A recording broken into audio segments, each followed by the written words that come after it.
مشرق وسطی میں جنگ کے بادل پھر سے منڈلانے لگے۔ ایران اور امریکہ کے درمیان کشیدگی شدت اختیار کر گئی۔ ایران پر امریکی حملوں کی ایک اور نئی لہر نے تباہی مچا دی۔ ایرانی شہر ماشہر میں واٹر پمپنگ اسٹیشن پر حملہ، ایک شخص جاں بحق 4 زخمی۔ سینٹ کام کا پاسداران انقلاب پر تجارتی جہازوں کو نشانہ بنانے کا الزام۔ امریکی سینٹ کام نے کہا ہے کہ ایران پر مزید حملوں کا آغاز کر دیا ہے۔ بندر عباس، سریک اور جزیرہ قشم دھماکوں سے گونج اٹھے۔ خوزستان، جاسک اور بوشہر میں بھی بارود کی برسات، درجنوں اہداف کو درست ہتھیاروں سے نشانہ بنایا۔ حملوں کی نئی لہر میں فوجی کارروائیاں مکمل کر لیں۔ اب نہ ہرمز پر ایران کا کوئی کنٹرول نہیں ہے۔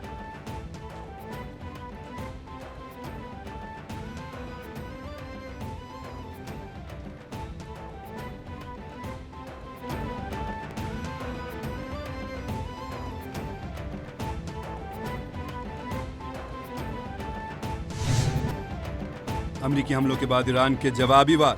ایران نے خلیجی خطے میں امریکی تنصیبات کو نشانے پر رکھ لیا۔ ایران کے اردن اور بحرین میں امریکی فوجی تنصیبات پر تابڑ توڑ حملے، بحرین میں سائرن بج اٹھے۔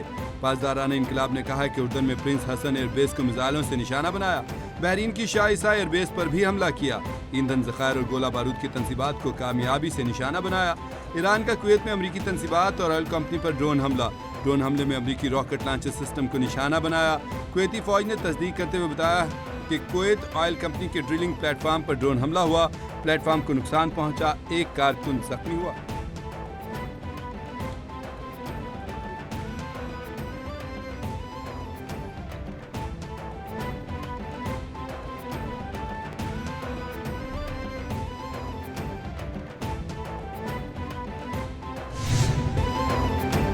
کوئی شک نہیں، اسلام آباد میمورنڈم ختم ہو گیا۔ ترجمان ایرانی وزارت خارجہ اسماعیل بقائی کہتے ہیں کہ امریکہ نے ایم او یو کی کھلی خلاف ورزی کی۔ امریکہ مفاہمتی یادداشت کے تحت اپنی ذمہ داریاں پوری نہیں کر رہا۔ امریکی اڈوں پر کارروائیاں حق دفاع کے تحت کی گئیں۔ امریکہ نے آبنہ ہرمز میں ایران کے انتظامات میں کھلی مداخلت کی۔ ایران کو دفاع پر مورد الزام ٹھہرانا غیر ذمہ دارانہ ہے۔ امریکہ کو اڈے دینے والے ممالک سے جواب طلب کیا جائے۔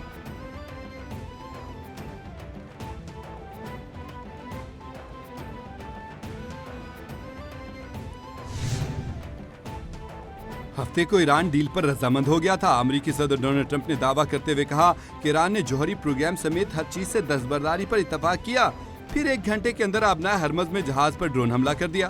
کمرے سے نکلنے کے 1 گھنٹے کے بعد ہی جہاز پر حملہ کر دیا۔ جہاز پر حملے کے بعد ہم نے گزشتہ رات ایران پر زبردست بمباری کی۔ آبنائے ہرمز تجارتی جہازوں کی آمد و رفت کے لیے کھلی ہوئی ہے۔ ایران میں بیمار ذہنیت کے لوگ موجود ہیں۔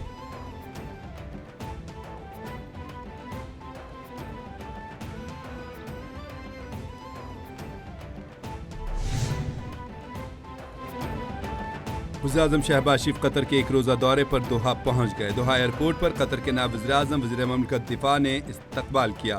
سابق وزیراعظم نواز شریف، نائب وزیراعظم اسحاق ڈار، وزیر اطلاعات عطا تارڑ بھی ہمراہ ہیں۔ وزیراعظم شہباز شریف امیر قطر شیخ تمیم بن حمد الثانی سے ملاقات کریں گے اور سابق امیر قطر مرحوم شیخ حمد کے انتقال پر تعزیت کریں گے۔ قطر کے شاہی خاندان اور قطری عوام سے بھی تعزیت کریں گے۔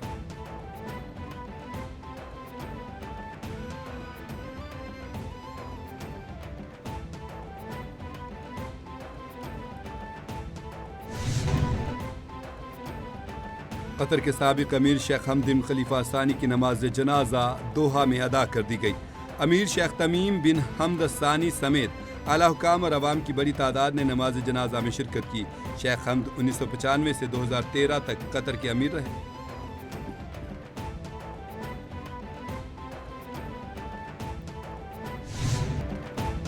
بلوچستان میں پاک فوج، ایف سی بلوچستان اور پولیس کا مشترکہ آپریشن شوبان جاری۔ سیکیورٹی ذرائع کے مطابق فورسز کی فتنۃ الخارج کے دہشت گردوں کے خلاف مؤثر کارروائیاں مسلسل جاری ہیں۔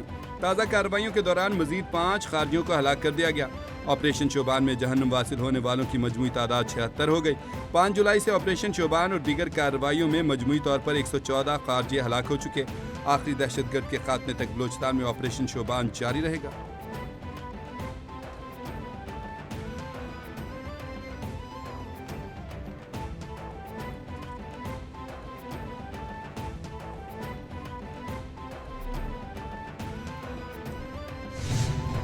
Women's economic empowerment for sustainable development. We are reminded that empowering women is not only merely a development priority, it is both an Islamic obligation and an economic necessity.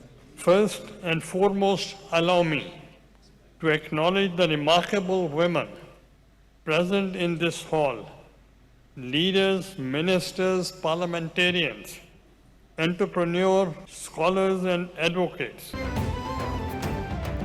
خواتین کو بااختیار بنائے بغیر پائیدار ترقی اور خوشحال معاشرہ ممکن نہیں۔ چیئرمین سینٹ سید یوسف رضا گیلانی نے OIC خواتین کانفرنس کے خطاب میں کہا، خواتین کا معاشی استحکام پائیدار ترقی کی بنیاد اور اسلامی تعلیمات کا بنیادی تقاضا ہے۔ خواتین کی تعلیم، ڈیجیٹل شمولیت اور مالی خود مختاری کے لیے پرعزم ہیں۔ مسلم خواتین نے ہر دور میں علم، سفارتکاری اور سماجی ترقی میں کردار ادا کیا۔ شہید بے نظیر بھٹو مسلم خواتین کے حقوق کی علم بردار تھیں۔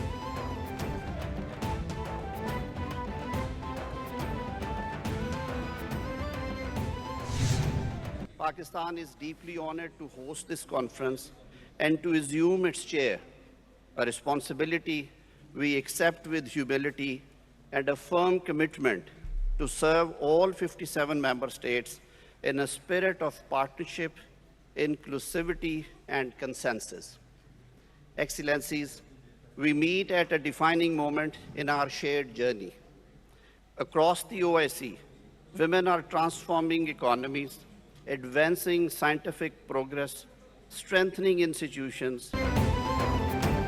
خواتین کا معاشی اور سیاسی بااختیار ہونا پائیدار ترقی کے لیے ناگزیر ہے۔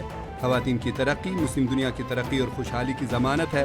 وزیر قانون اعظم نذیر تارڑ کا 9ویں اسلامی تعاون تنظیم کی وزارتی کانفرنس خواتین سے خطاب، کہا لاکھوں خواتین اور بچیاں آج بھی ترقی کی راہ میں مختلف رکاوٹوں کا سامنا کر رہی ہیں۔ ہر خاتون کو یکساں مواقع ملنے چاہیے۔ خواتین پارلیمنٹ، عدلیہ اور تعلیم میں نمایاں خدمات انجام دے رہی ہیں۔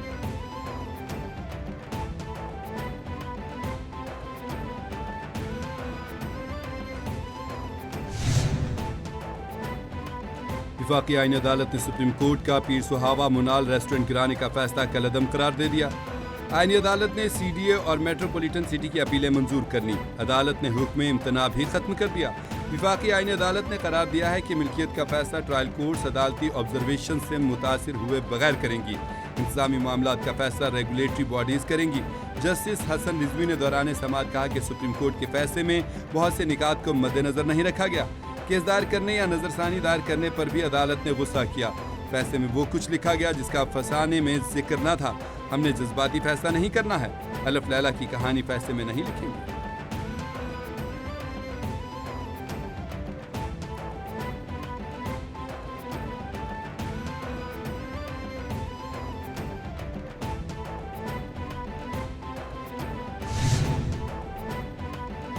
وزیر پنجاب مریم نواز سے پرتگال کے سفیر پولو ڈومینگوز کی ملاقات۔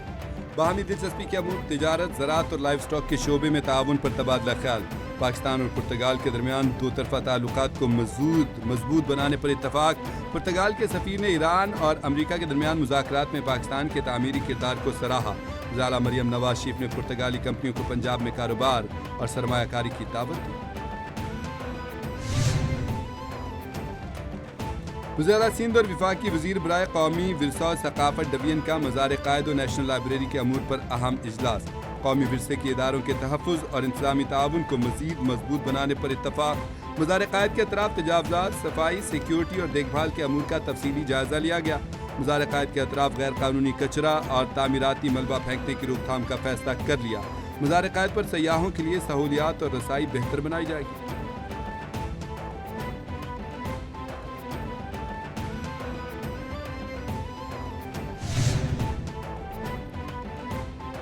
ضلع خیبر پختونخوا کی زیر صدارت بجلی کی غیر اعلانیہ لوڈ شیڈنگ، کم وولٹیج اور توانائی سے متعلق اہم امور پر اجلاس۔ وزیر اعلیٰ کا غیر اعلانیہ لوڈ شیڈنگ، کم وولٹیج منصوبوں میں تاخیر اور عوامی مشکلات پر سخت برہمی کا اظہار۔ سہیل آفریدی کی زیر التواء 1638 کیسز کو جلد نمٹانے کی ہدایت۔ وزیر اعلیٰ KP نے کہا کہ محکموں سے رقم وصولی کے بعد بھی بجلی کی فراہمی میں تاخیر عوامی وسائل کا ضیاع ہے۔ متعلقہ ادارے عوامی مفاد اور میرٹ کو مقدم رکھیں۔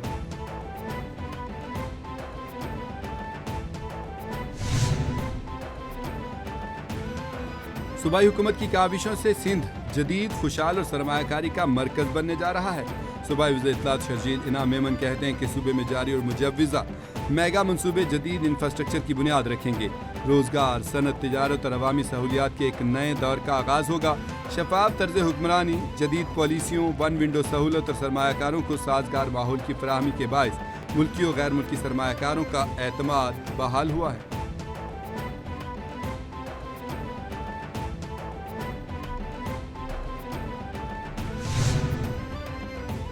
گلگت بلتستان کے مختلف علاقوں میں طغیانی اور سیلابی ریلوں نے تباہی مچا دی۔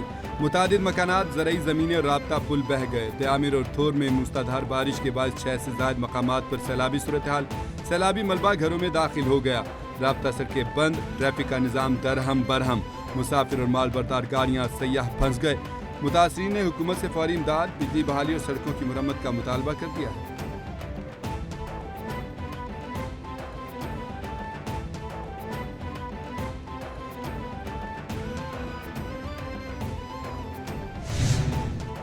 ایران امریکہ کشیدگی کے اثرات، عالمی منڈی میں خام تیل کی قیمتیں پھر آؤٹ آف کنٹرول۔ خطے میں دوبارہ کشیدگی شروع ہونے کے باعث عالمی منڈی میں تیل کی قیمتوں میں اضافہ۔ امریکہ کے ایران پر نئے حملے، عالمی منڈی میں تیل کی قیمتوں میں 4.5% اضافہ ہو گیا۔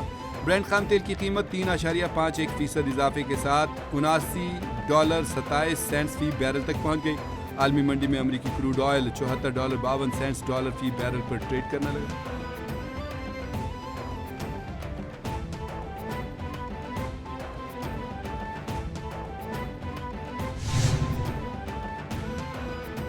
پاکستان سمیت دنیا بھر میں بسنے والے کشمیری یوم شہدائے کشمیر منا رہے ہیں۔ 13 جولائی 1931 کو ڈوگرا راج نے سری نگر میں نہت مظاہرین پر فائرنگ کر کے 22 کشمیری مسلمانوں کو شہید کر دیا تھا۔ سانحے نے کشمیر کی سیاسی تاریخ کا رخ بدل دیا۔ سیاسی شعور اور بیداری کے ایک نئے سفر کا بھی آغاز ہوا۔ مظلوم کشمیری سری نگر جیل کے باہر جمع تھے۔ ایک نوجوان نے اذان دینا شروع کی، لیکن ظالم ڈوگرا فورسز نے روکنے کے لیے سیدھی گولی مار دی۔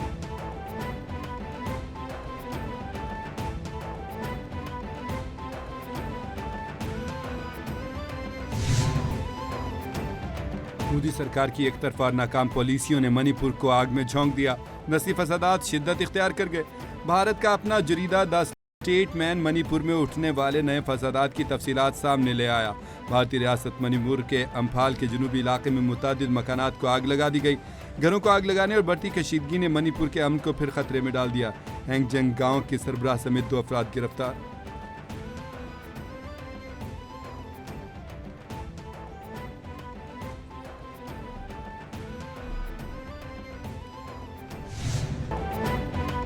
غیر قانونی تارکین وطن اور انسانی اسمگلرز کے خلاف ترکیہ میں ہنگامی آپریشنز جاری۔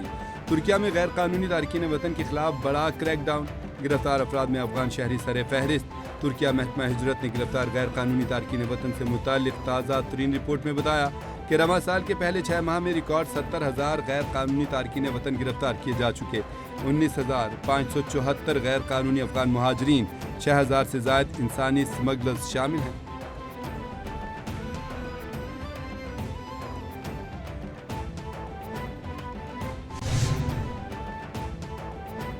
اور میسی پہلی بار انگلینڈ کے مد مقابل ورلڈ کپ سیمی فائنل میں تاریخی ٹکراؤ۔ ارجنٹینا نے 2026 فیفا ورلڈ کپ کے سیمی فائنل میں جگہ بنا لی۔ فیفا ورلڈ کپ کے سیمی فائنل میں ارجنٹینا کا مقابلہ انگلینڈ سے ہوگا۔ ورلڈ کپ کے سیمی فائنل میں دونوں ٹیمیں پہلی بار آمنے سامنے ہوں گی۔ لیونل میسی بین الاقوامی فٹ بال کیریئر میں پہلی مرتبہ انگلینڈ کے خلاف میدان میں اتریں گے۔ لیونل میسی کی قیادت میں دفاعی چیمپئن ٹیم ارجنٹینا فائنل تک رسائی کے لیے پرعزم ہے۔